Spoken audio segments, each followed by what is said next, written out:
Bonjour, je m'appelle David Anna.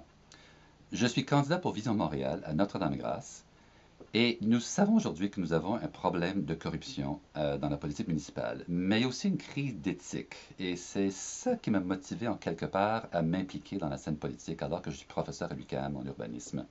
L'incident remonte à 2007 et je protestais contre une situation de consultation publique car il y avait eu des consultations publiques pour placer le nouveau centre sportif dans la ferme Benny à l'époque et nous attendions donc que ça arrive. Or, à notre grande surprise, en 2007, le maire Applebaum décide de tenir de nouvelles consultations lors desquelles il distribue de la documentation qui plaçait clairement notre centre sportif là où il avait été décidé, mais parlait vaguement d'un centre sportif peut-être dans le parc en face.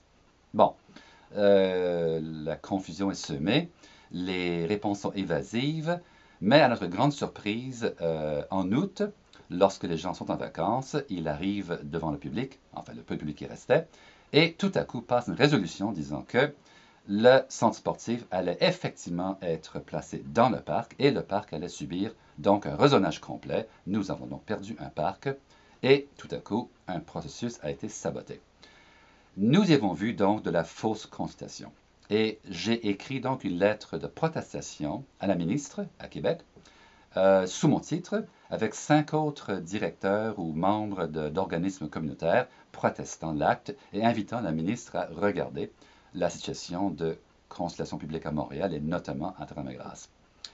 Devinez à ma grande surprise qu'en 2 semaines plus tard, en automne 2007, que tout à coup, mon vice-recteur à l'UQAM m'appelle et me dit: Vous avez un maire, Applebaum, qui est furieux contre vous, et son attaché politique vient de m'appeler pour me demander, pour exiger que vous discipline. Bon, en effet, c'est surprenant et nous avons beaucoup rigolé pour un maire qui ne comprend pas les plus simples principes de démocratie. Mais après, on rigolait moins parce qu'effectivement, il m'est venu à l'esprit une pensée plus noire. Supposons que j'avais été un citoyen qui avait écrit une telle lettre, mais que mon employeur avait des contrats avec la ville. Ça serait sûr que j'aurais perdu mon emploi dans une telle situation.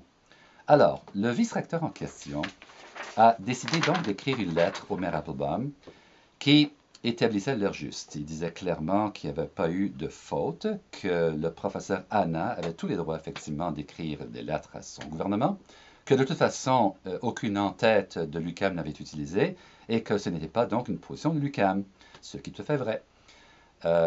Il apprenait donc une leçon fondamentale au maire Applebaum en termes de démocratie. C'est très surprenant qu'il faille le faire.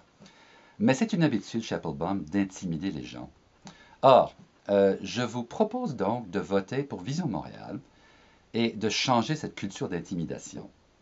Je vous propose donc au 1er novembre de voter pour David Anna, moi-même, en tant que professeur en urbanisme, qui souhaiterait donc devenir votre représentant, et surtout de voter pour Brenda Paris, qui se propose de remplacer le maire Applebaum à la mairie d'arrondissement. Votez Vision le 1er novembre. Nous avons besoin de vous pour changer cette culture néfaste. Merci beaucoup.